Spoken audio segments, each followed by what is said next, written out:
Hey everybody, Casey Currie here with my podcast, Where To Next. This is episode 4. We are heading to Dunefest.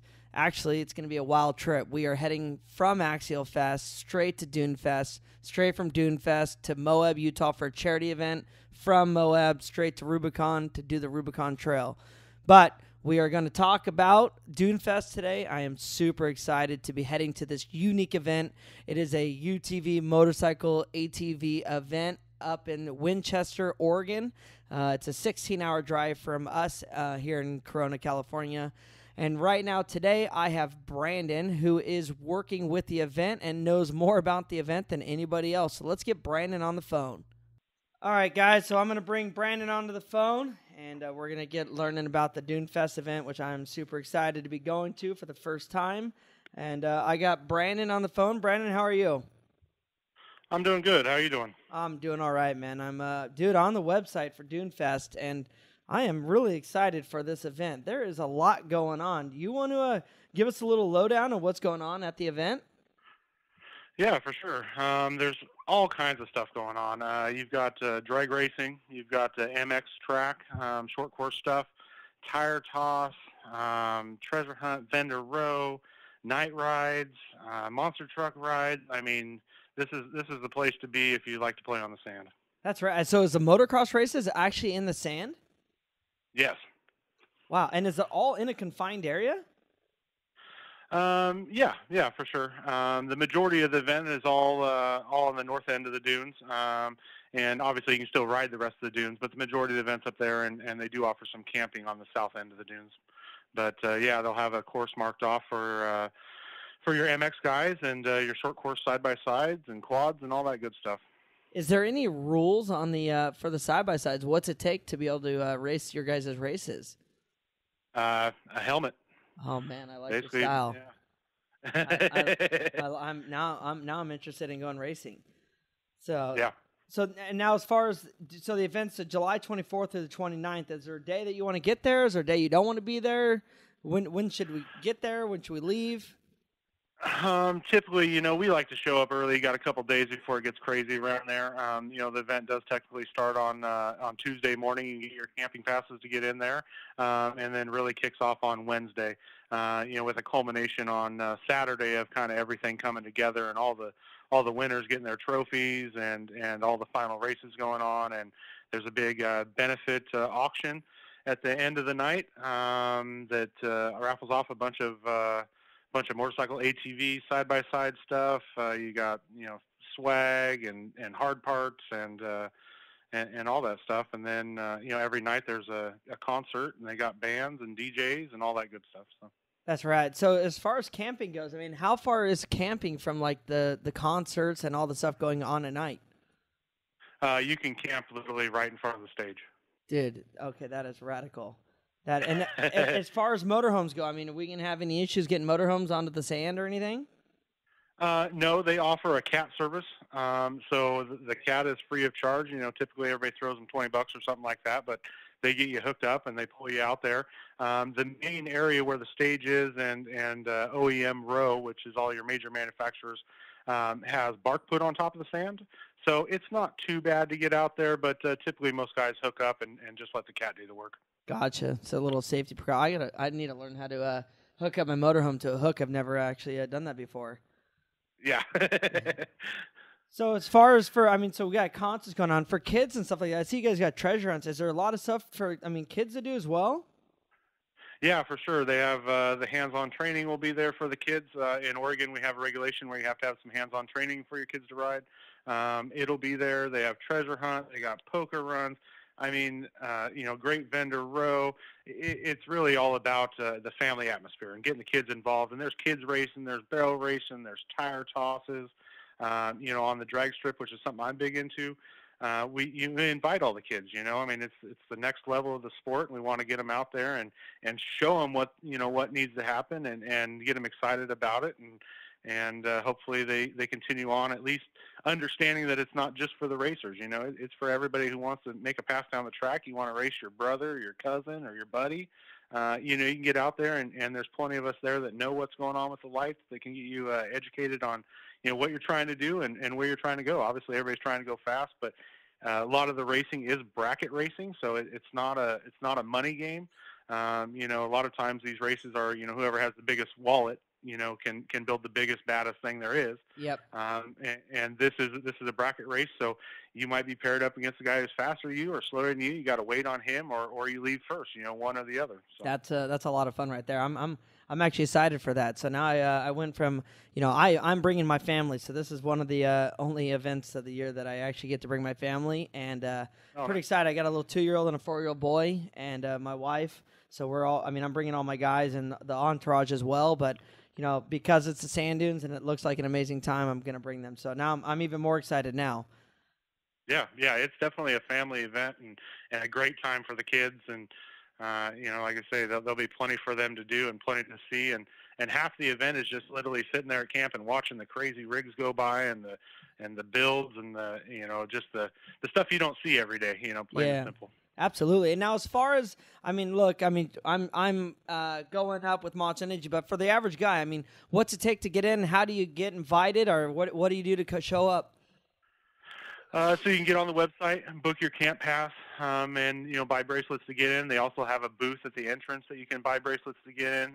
You're not bound to come for the full event. You can come for a day. You can come for a couple days. You know, the camping does sell out fairly quick, but I know they still do have some camping available. You got to contact the Chamber of Commerce or go online. I believe the online sales go away tomorrow, and then you'll have to call the Chamber directly in order to get the campsite and bracelets and stuff. So the campsites, I mean, is it designated areas for camping, or is it just kind of free-for-all, whoever gets there first? It is designated, so there's basically, you know, a handful of sections. There's, you know, regular standard campground type stuff where you pull on gravel road and camp there, and they have bathrooms and stuff, which is just, you know, it's a stone throw away from the sand itself. You can ride right out of camp to it. And then there is sand camping that has individual sections, and in those sections, it's kind of first come, first serve. You know, you get there early, you get the premium spot, but there's so much room. It's you know, you don't have to be camped on somebody you don't want, you know, on top of somebody you don't want to be, or that kind of thing.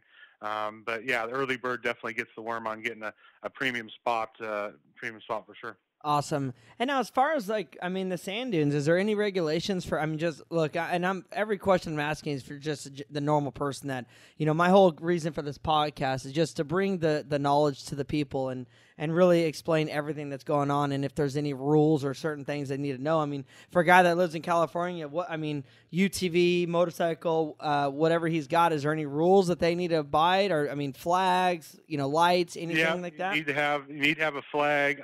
If you're out at night, you need to have a taillight and headlights, and also an off-road permit, and we do honor other states' off-road permits. Also, you can buy them just in town. You know, it's $10.50 here in Oregon for an off-road permit. If for some reason yours is expired or whatnot, you can go into town with your VIN number and get that. But yeah, pretty much. I mean, you just need a flag and a vehicle to get out there on. There is a decimal requirement that needs to be under 93 decibels. And other than that, you know, you don't really need a spark arrestor or any of that kind of stuff that you typically would in the woods. But yeah, bring your gear and bring your bikes, and you'll have a great time. Now, do you have to wear a helmet in Oregon? You do not have to wear a helmet in Oregon on ATVs, but you do have to wear one on a motorcycle. Gotcha. That's typical. But in California, we wear a helmet basically all the time. Otherwise, it's a ticket. So that's a little different. But now, what about water? I mean, I know this is not for the UTV side, but I mean, if we had jet skis, is there a place for jet skis, or is it cold or hot? Not near water? You never know what the weather's going to do. You know, we've had years where it's 75 degrees and the water's fairly mild, and we've had years where it's 55 degrees because we kind of get the marine layer fog rolling in there. But there are some, you know, I've seen jet skis out in the dunes on the ponds. There are some ponds and some lakes around there. And then obviously the ocean is right next door, and guys go out and play in the surf all the time. Oh, rad. All right. Yeah. See that, you know, not that I need to be out there doing that kind of stuff, but if I can bring it, I always like a little extra excitement in my life. For sure. But, and now, yeah, so that's awesome. So as far as concert goes, I mean, is it just DJs playing tonight, or what? I mean, what do we got going tonight for the concerts? The first night you've got a DJ Thursday night, and then you have live bands Friday and Saturday night, and they'll run until midnight. And like I say, it's a good time. You can, there's no gates or fences. I mean, you can ride up there and sit on your ATV or side by side and listen to it. And if you want to, go do something else, you can fire the thing up and drive away. But I'm really excited about. We've got a good DJ I know coming for Thursday, and I've been to some events that he does, and it's really cool. And then the live bands are always real nice, also. God, man, that's good. I'm a big fan of entertainment, so I like being able to come out there and hang out and check it all out. And then another question for you. I'm just coming up with things as I'm looking and thinking of everything that I'm going to bring from California. Fires. What's the rules on fires? You can have a fire in the sand, no problem. Awesome. So just bring some firewood and do that. Campgrounds, all that stuff. Just bring your firewood, and there'll be a bunch of guys selling firewood also. And there's even some local guys that deliver firewood right to your camp if you don't want to haul any. Always easy to find on Craigslist or Facebook or any of those places, and they'll deliver it right to your camp. Nice. As far as, for us out in California, like I live in Corona, Glamis for me is 4 hours away. The nearest town is about 45 minutes from Glamis to get anything that you need. As far as towns, I mean, how far are we from like a place to go eat at a restaurant or to go to a grocery store? You've got some smaller stores and restaurants in Winchester Bay, which are maybe a mile from you. You can ride almost all the way into town and literally walk the extra, few hundred feet to the grocery store or the restaurant or whatever. They will be running a shuttle bus, so you can just hop out on the pavement right there and you can get in the bus, and it'll take you up to the restaurants. And there's a couple, obviously, adult drinking facilities in that area. Yeah. And so you can go hit up the bar or go grab some pizza or whatever. But it's all pretty self-contained. And then you go about 3 miles into town, Reedsport, and it's a full meal deal. Your maid stores, all your big stuff that you can go, your fuel and propane. You can get all that in Winchester, but obviously it's a little bit of a smaller town. Yep. It's a fishing community, but just up the road is everything you could possibly need. Dude, that is this is a home deal right now. I'm pretty excited about this. I'm used to, once you go camping, you're out on your own. If you forget something, you're tough luck. That sounds amazing. When you said you can almost drive all the way in town, I was thinking, a mile or two walk, not a half mile. That's pretty amazing right there. Man. Yeah, for sure. Like I say, you can drive all the way almost up to the highway, and there's a big wide spot there. You can park your side by side and walk over and grab some pizza or grab some groceries or whatever you need. That is awesome. As far as the people goes, how many people do you think actually show up to this event? Typically it's around 15,000. We've seen more than that. It kind of fluctuates year to year depending on the economy and Yep. depending on what other events are booked the same weekend. But, around 15,000 are your closest buddies. Wow, dude. So this a party out there then. Yeah, for sure. It's a great event. A lot of people come. And like I say, a lot of it is, I'm a people watcher and like watching people go by and watching the big trucks and Camaros on 48-inch tires and all kinds of stuff to check out and look at. And everybody's real open. You pull up somebody's camp and want to check out their rig, and they're immediately over there saying, "Hey, yeah, dude," telling you about the build or telling you about what motor it has or that kind of thing. So That's it's really really cool. Now, as far as the sorry, man, I'm just like firing up questions because I'm kind of a newbie to going outside of the sand dune area. How difficult are the sand dunes to get around in a UTV? Not bad at all. Not bad? Yeah, so the main event's all on flat ground. You kind of have the lowlands, so you can basically go from the north of the dunes all the way to the south barrier, in just small rollers, that kind of thing, little 10, 12-foot dunes. And then if you head east from there is the major dunes. You can see them from where you're at, and you can kind of pick your line. So it's great for the entry-level rider all the way up to somebody who really wants to get crazy and do some of the tree shots and the hill shots and all that stuff. So you can actually drive in the sand, in the trees. Oh, yeah. Oh, yeah. I thought that would be all off limits. In California, that'd be off limits for sure. Oh, yeah. So Winchester's kind of interesting. It has basically 5 fingers of sand that kind of go back in the woods, and there's trails that cut in between the fingers, and there's hill climbs, and there's every variety of sand you can imagine. And Winchester has the tallest dunes that we have in Oregon are in Winchester Bay. And it's like I say, it's a good fit for everybody. If you're the guy that wants to, go bang all the big hill climbs and hit all the razorbacks. It's perfect. And if the family wants to go around the long way, there's plenty of room and easy riding for them also. Dude, absolutely love it, man. That is freaking radical. I am definitely excited. So now, for guys that can't go this year but want to go in the future, where can they get more info? I know we can go to dunefest.com, check out everything you got going on there, but any social media, YouTube, any other sites that they can go check out? Yeah, obviously Dunefest.com is the main one. Dunefest has their Facebook page also, which is another great one to follow, and that'll get you up to speed. I know they just announced the dates for next year yesterday, and so get on board. I think you can start making your reservations for the camping January 6th, I believe. But like their page on Facebook. They're gonna put up a post when things are up and going, and you can buy your passes and all that good stuff. And it's definitely a must-do event. This event has been going on for a super long time. Started off grassroots event, and basically has developed into just a huge sand show. And everybody has a good time, but it's a definitely must-do if you put it on your bucket list if you're a sand guy. Yeah, that's awesome. So to be honest, I live in a bubble. Even though I travel the world, I really live in a bubble as far as getting out and doing new things. So I am super excited that Monster has invited me out here because, I'm definitely a sand guy. Grew up going to Glamis, and I'm excited. So, is there anything else about the event that I missed or you think I should know, or anyone in the world that wants to come to Dunefest this year or next year should know about the event? Gosh, nothing I can think of. Like I say, there's all kinds of, you got the poker run, tire toss, helicopter rides, monster truck rides, treasure hunt. We're doing a big night ride, each night. One of the nights I'll actually be navigating with Greg Biffle. He'll have his side-by-side out there. He's coming out there? Yeah, he'll be there. I know Greg.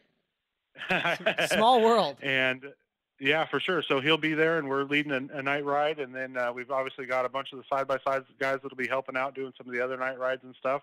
So, like I say, it's a must-do event. If you haven't been, get there. Plain and simple. You won't be disappointed. It's a blast. There's always so much to see and so many people, and that's the worst thing about it is like you literally roll out of bed on Sunday and you're going, gosh, I didn't get to check out this year. I didn't get to check out that because there's just so much stuff to do that you kind of got to pick your battles, I guess.